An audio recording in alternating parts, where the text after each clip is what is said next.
the all-new Alfa Romeo Giulia Quadrifoglio, the top sports version, V6, 2.9 liters of displacement. You already hear something of the sound, not from this car, it's another one close by.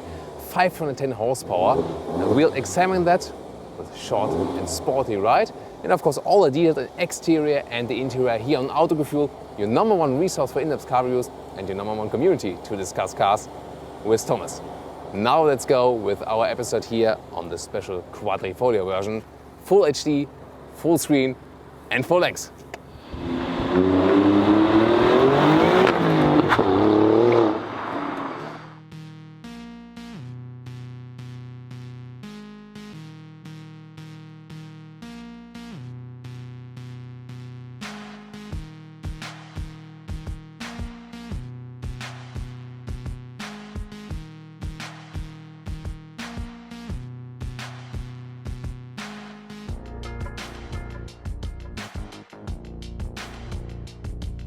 The front of the new Giulia in the Quadrifoglio version.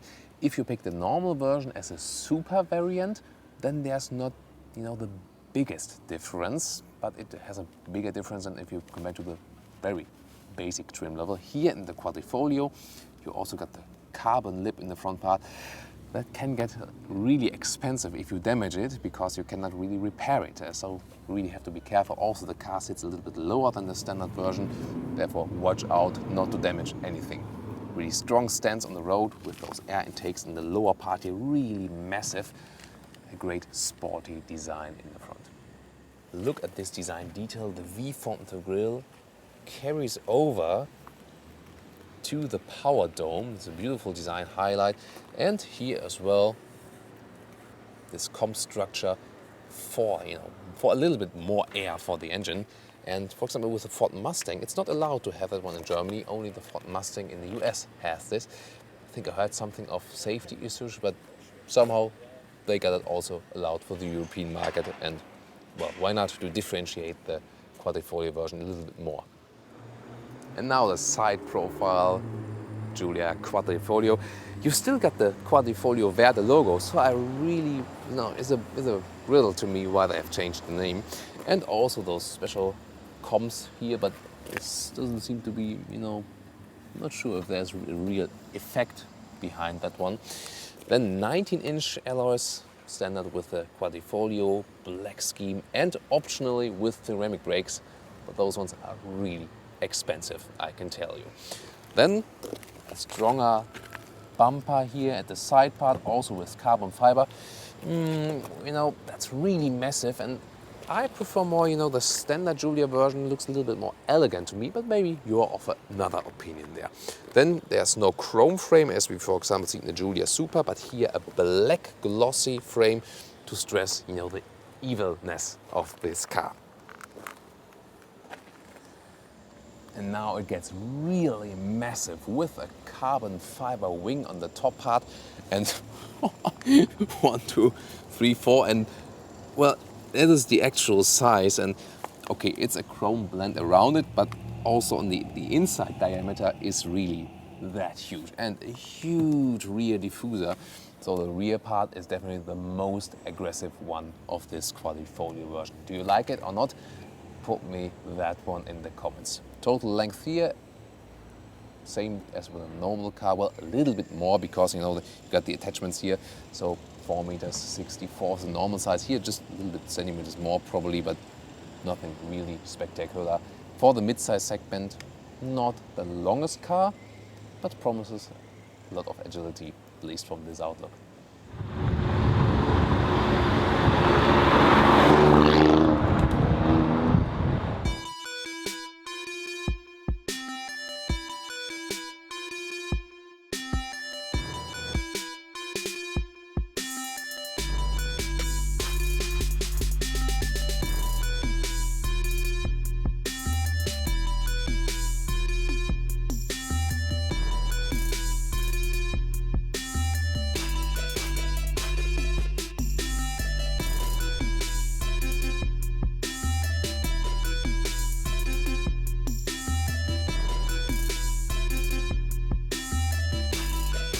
This is the key fob. It's the same in the normal Giulia variant.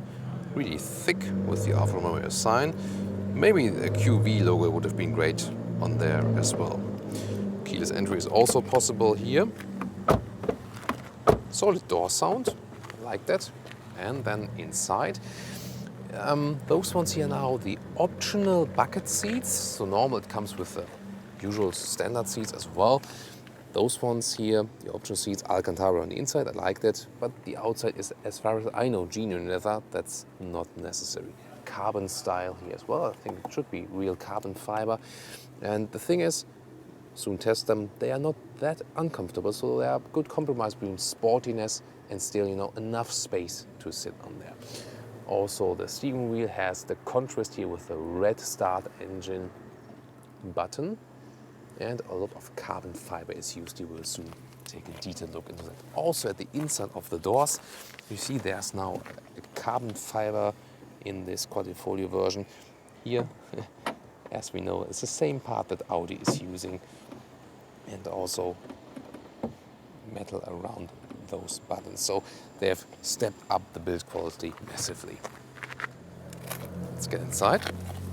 And usually I don't recommend you any bucket seats, but those ones, well, of course they are stiffer than the normal ones, but again, also had some Autobahn ride with that, and that felt quite okay, even for tall people. Although here you have got the stress on the sporty cockpit position, 15 millimeters lower with the Quadrifoglio version than the normal car. Headspace, there's still enough left because those bucket seats are also very low. However, you can also electronically put them higher. Well, not maybe for me, but if you're a smaller driver, wow, almost like on a throne now. So you see, you can really put them way lower. Also, the rear part can be adjusted, but that's a little bit hidden here with a small lever. So you can see you can also adjust that seat right here. The Alfa Romeo logo stamp and steering wheel, then adjust it to your racing position. Well, we've had it also a little bit smoother, but maybe sometimes it's not that smooth. Yeah, now it is again. So, but overall it does job, and maybe you don't adjust it too often. Cockpit overview, I really like the stepped up build quality here as well.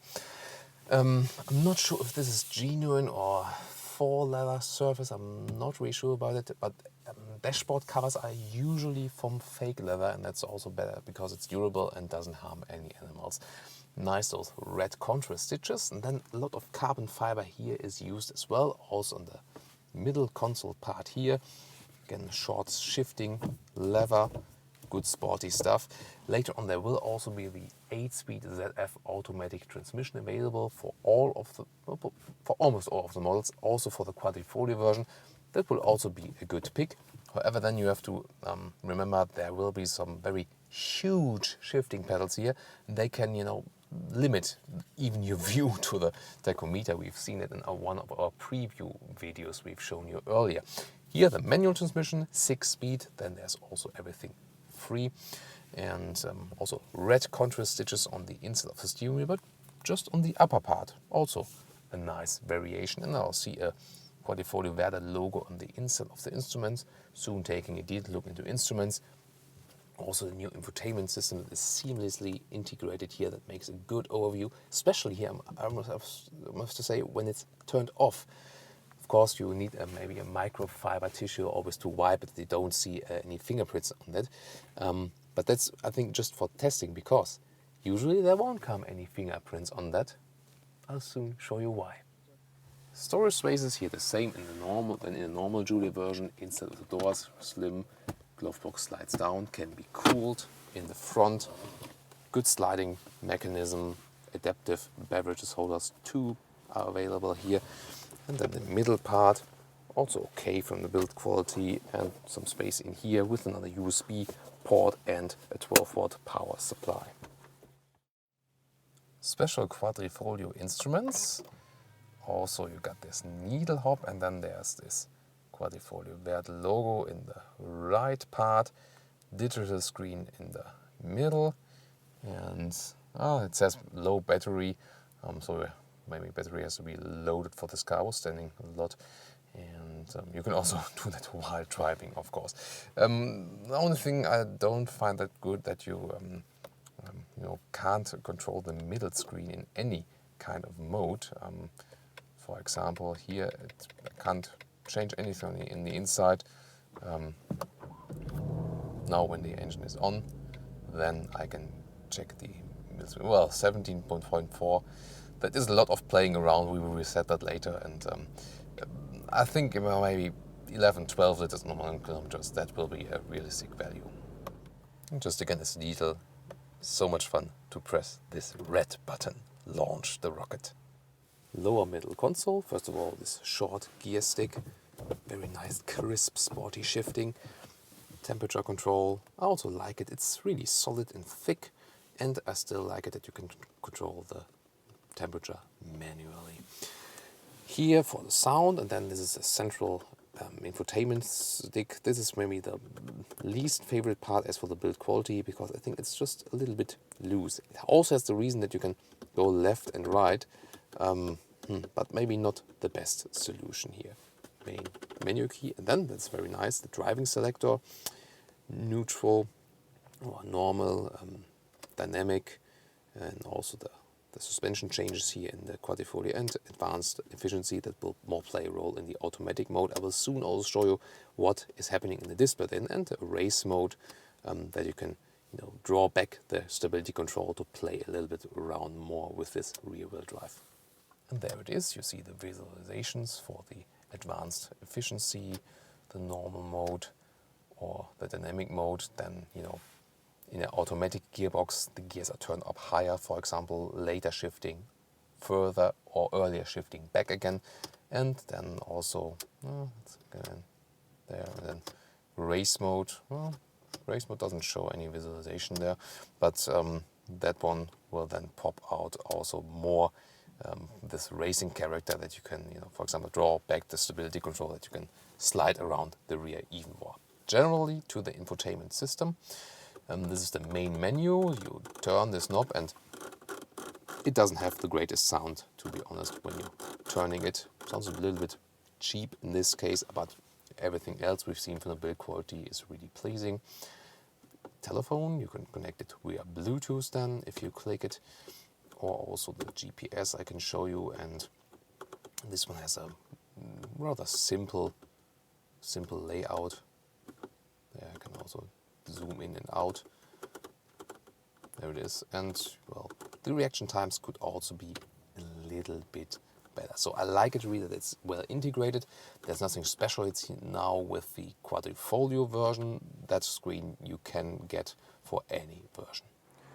To the rear, how do the bucket seats perform as for the knee space? I mean, the normal Giulia version, we had like this space, and it seems to be that those bucket seats, as you usually when they're more on the racing side, you also put them a little bit steeper. They save knee clearance. So you could say, or maybe explain your wife, I have to go for the Quadrifoglio version because then it's more practical. We have more knee space than in the rear.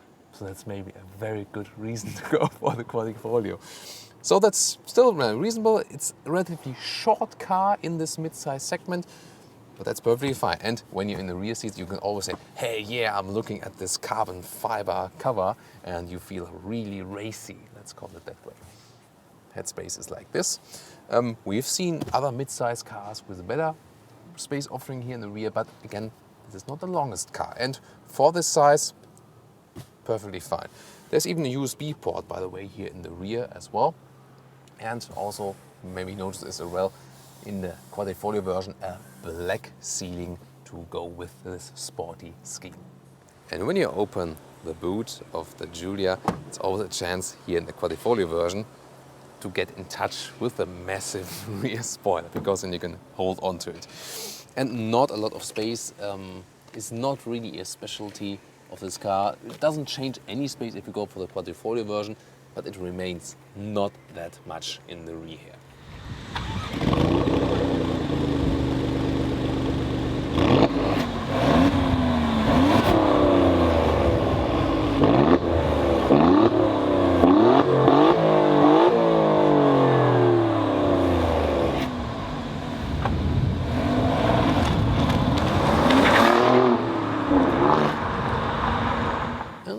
underneath the hood of the Quadrifoglio. Wow, what a design, a V6, and with a great Quadrifoglio Verde cover. 2.9 liters of displacement with 510 horsepower. And that brings the acceleration 0 to 100 kilometers or 0 to 60 miles an hour to 3.9 seconds. This one can also find, for example, an Audi S4, where you also find the full review on Autogefühl.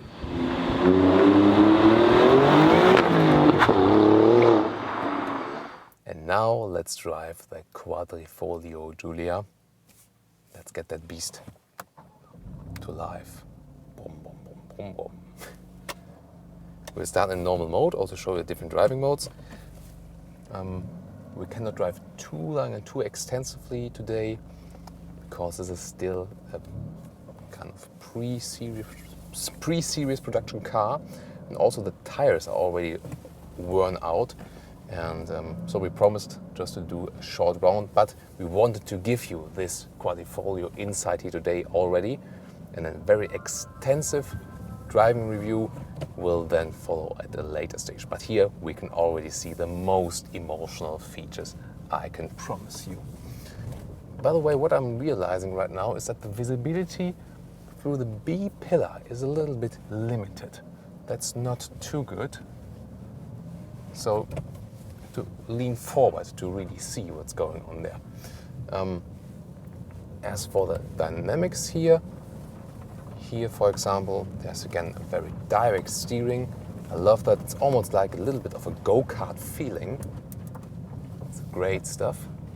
And we can also show you here, just in like controlled situations, when I go to the dynamic mode, got the faster throttle input, steering characteristics. I'm a little bit puzzled if it really is changing.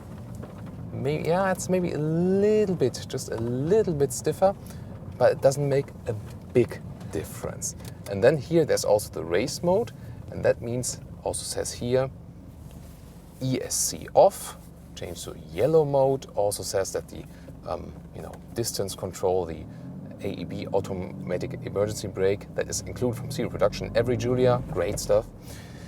That one is deactivated now, and then we can even play around with the car a little bit more.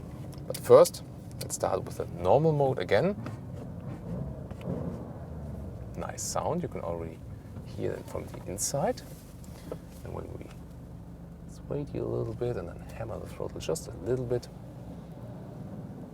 in the normal driving mode. Wow! Whew. You really get pushed into the seats.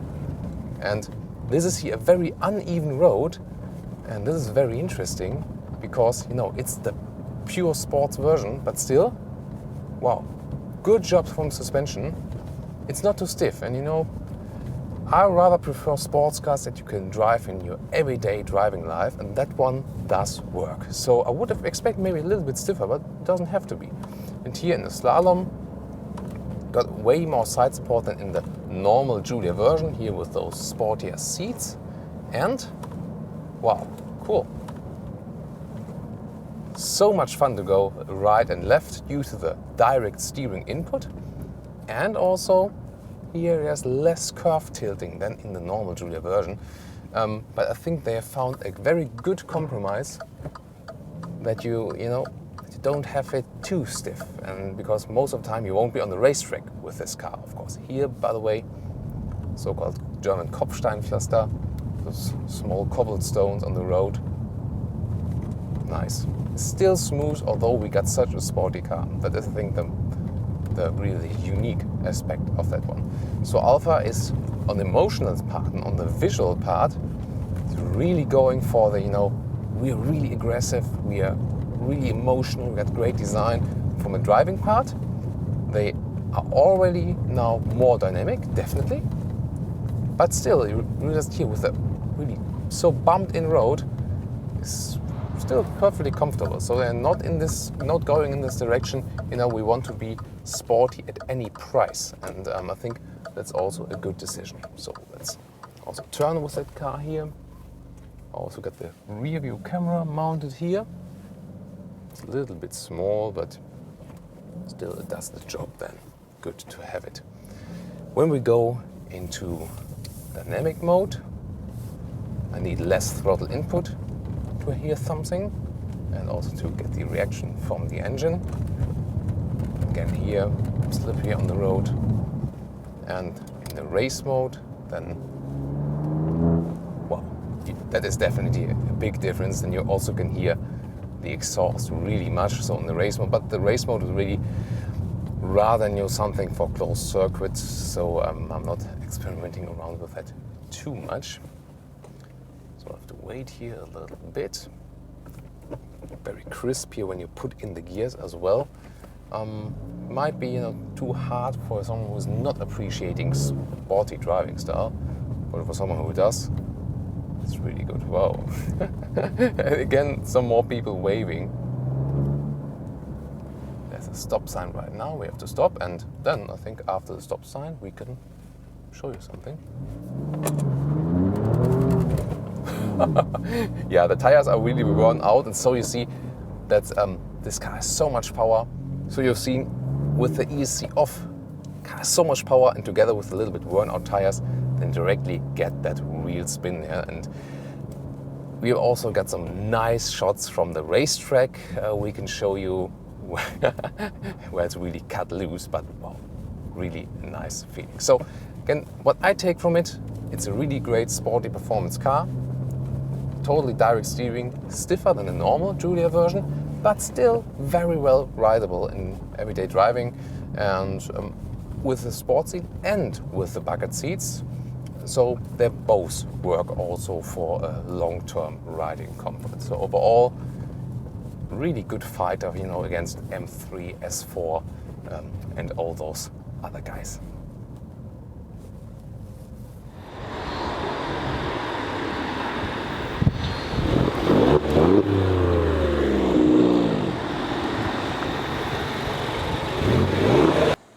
So a short, but what a wild ride here with the Alfa Romeo Giulia in the Quadrifoglio version. I don't really know why they've skipped the word in that name, although we see some of those leaves. Sound again, really an impressive sound we have here with the car, and especially in the race mode, so aggressive that you always can slip out the rear. That is really amazing. But again, and that is the unique point about this car, it's not too uncomfortable, and that would be very important to me. So I'm very fine with the suspension overall. If you compare it to the normal version, in the rear, I think, I would prefer it a little bit more elegant. But of course, if you want the Quadrifoglio version, maybe you also want to see and represent what's beneath the hood, even in the rear. So I'm looking forward to your comments, definitely. And if you're maybe interested in that one, but will buy the normal, civilized Giulia version, we also have a full review with all of the Giulia variants we've covered. Be sure to check that one out in the video description here at Autogefühl. Mille grazie, thanks for watching, and we'll see each other at the next episode.